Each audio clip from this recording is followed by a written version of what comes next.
Assalamualaikum warahmatullahi wabarakatuh. Halo semuanya, kembali lagi di channel ini. Saya Andi Setiawan SPD. Kali ini kita akan membahas tentang beberapa cara untuk mendapatkan penghasilan tambahan atau passive income.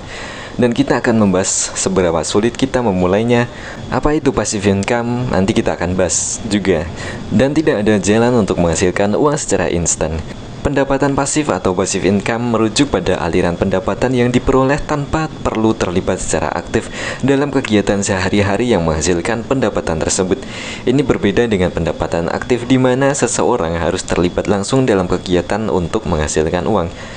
Pendapatan pasif dapat berasal dari berbagai sumber, dan ide utamanya adalah bahwa setelah suatu sistem diatur atau investasi dibuat, pendapatan dapat terus mengalir tanpa memerlukan banyak usaha yang berkelanjutan. Mari simak video ini untuk meningkatkan penghasilan kita menjadi lebih banyak lagi dan mengetahui lebih banyak tentang passive income. Pembahasan ide-ide passive income yang bisa kita lakukan. Terdapat beberapa ide passive income yang bisa dijajal di Indonesia ini, namun perlu kita ingat pula bahwa keberhasilan dalam mencapai passive income dapat bervariasi, tergantung pada banyak faktor termasuk dedikasi, pengetahuan, dan modal awal. Modal awal bisa berupa pengetahuan. Berikut adalah beberapa ide passive income yang mungkin dapat kita pertimbangkan untuk dilakukan. Pertama, investasi saham. Investasi di pasar saham atau reksadana dapat memberikan keuntungan jangka panjang. Pertimbangkan juga untuk investasi di sektor properti untuk sewa-menyewa. Kemudian dividen dari saham. Bila kita memilih saham perusahaan yang membayar dividen secara teratur untuk mendapatkan penghasilan pasif, maka cara ini bisa digunakan untuk menambah passive income kita. Tapi tentu kita membutuhkan modal yang cukup besar. Pendapatan dari properti. Kemudian kita bisa menyewakan properti secara umum untuk mendapatkan penghasilan pasif. Lalu ada royalti. Jika kita memiliki karya seni, buku, musik, atau produk digital lain, kita bisa mendapatkan royalti dari penjualan buku online ini. Kemudian kita bisa memulai bisnis online. Membangun bisnis online seperti di blog, situs web, atau toko online dapat memberikan penghasilan pasif melalui iklan, afiliasi, atau penjualan produk kita. Kemudian kita bisa melakukan investasi di startup atau bisnis-bisnis kecil melalui platform crowdfunding yang bisa memberikan keuntungan jika bisnis tersebut berhasil. Namun bila gagal, kita akan kehilangan uang kita. Kemudian kita bisa mendapatkan dividen dari reksadana. Beberapa reksadana membayar dividen atau keuntungan yang dapat menjadi sumber penghasilan pasif kita. Kemudian kita bisa bergabung dalam program afiliasi, bergabung dengan program afiliasi dan mempromosikan produk atau layanan orang lain untuk mendapatkan komisi. Bisa dilakukan di TikTok dan aplikasi lainnya. Kemudian menulis buku secara elektronik. Menulis buku dan menerbitkan e-book bisa memberikan pendapatan pasif yang cukup lumayan dari penjualan atau dari seberapa banyak yang dibaca. Kemudian vlogging atau blogging. Membangun channel YouTube atau blogger dapat menghasilkan pendapatan dari iklan dan sponsorship. Tapi dari sini kita perlu usaha lebih untuk membangun channel yang kita inginkan. Kemudian kita bisa menyewa barang, ada barang-barang perlengkapan camping, perlengkapan olahraga yang bisa kita sewakan untuk mendapatkan penghasilan tambahan.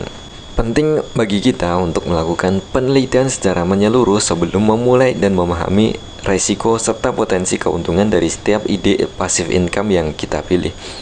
Selalu konsultasikan dengan ahli keuangan jika perlu dan belum yakin. Tantangan mendapatkan passive income ada berbagai macam. Mendapatkan passive income bisa menjadi tantangan tergantung pada berbagai faktor, termasuk pengetahuan awal kita, keterampilan kita, modal awal kita, dan ketekunan yang kita bisa usahakan. Sebagian orang mungkin merasa sulit, sementara yang lain mungkin menemukan strategi yang sesuai dengan cara kita. Beberapa faktor yang bisa mempengaruhi tingkat kesulitan mencapai passive income sebagai berikut.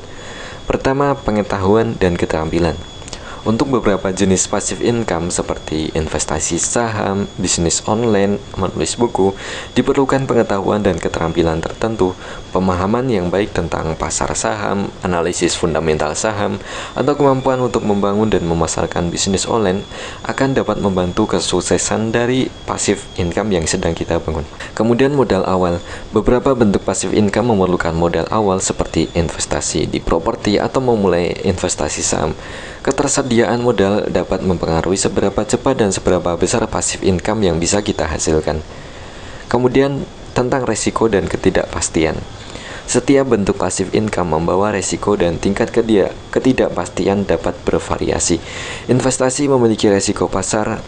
Properti bisa menghadapi masalah perawatan atau pemilik yang tidak membayar sewa, dan bisnis online dapat dipengaruhi oleh perubahan tren atau persaingan yang semakin ketat.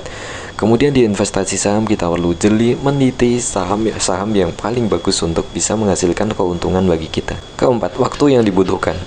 Beberapa bentuk passive income memerlukan waktu untuk mengembangkan dan mulai memberikan penghasilan yang signifikan. Keberhasilan membangun passive income sering memerlukan ketekunan dan kesabaran. Contohnya dari channel YouTube. Channel YouTube bisa memakan waktu 1-2 tahun sebelum bisa menghasilkan. Dan juga konten kreator di TikTok perlu waktu 1-2 tahun untuk bisa menghasilkan beberapa uang yang bisa kita gunakan sebagai passive income. Faktor selanjutnya yang mempengaruhi adalah kondisi ekonomi. Kondisi ekonomi dapat mengaruhi beberapa jenis passive income, misalnya di pasar saham, pasar real estate. Performa pasar secara keseluruhan dapat berdampak pada hasil investasi, dan ada juga siklus naik turun pada sektor tertentu. Kemudian pasar dan persaingan. Dalam bisnis online atau jenis usaha lainnya, tingkat persaingannya di pasar tertentu dapat mempengaruhi seberapa cepat dan seberapa besar passive income yang dapat kita capai. Kemudian faktor selanjutnya yang mempengaruhi adalah regulasi dan pajak. Beberapa bentuk passive income dapat terpengaruh oleh peraturan dan perpajakan. Penting untuk memahami regulasi dari sektor yang kita pilih untuk mendapatkan passive income.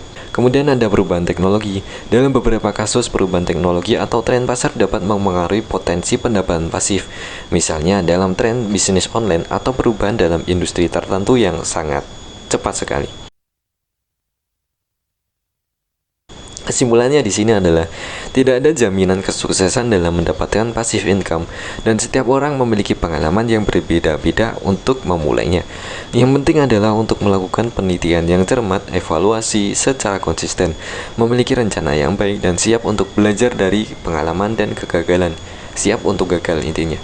Konsultasikan dengan ahli keuangan atau profesional yang berpengalaman dalam bidang ini, dan pertimbangkan diversifikasi untuk mengurangi resiko. Konsep pendapatan pasif sering dihubungkan dengan kebebasan finansial karena dapat memberikan stabilitas keuangan yang pasti tanpa harus bekerja secara aktif setiap hari.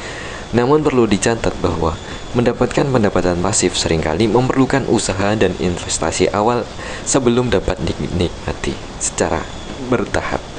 Terima kasih telah menonton sejauh ini. Semoga kita bisa membangun passive income yang nyaman untuk kita lakukan. Terima kasih. Assalamualaikum warahmatullahi wabarakatuh. Sampai jumpa di video selanjutnya. Demikian.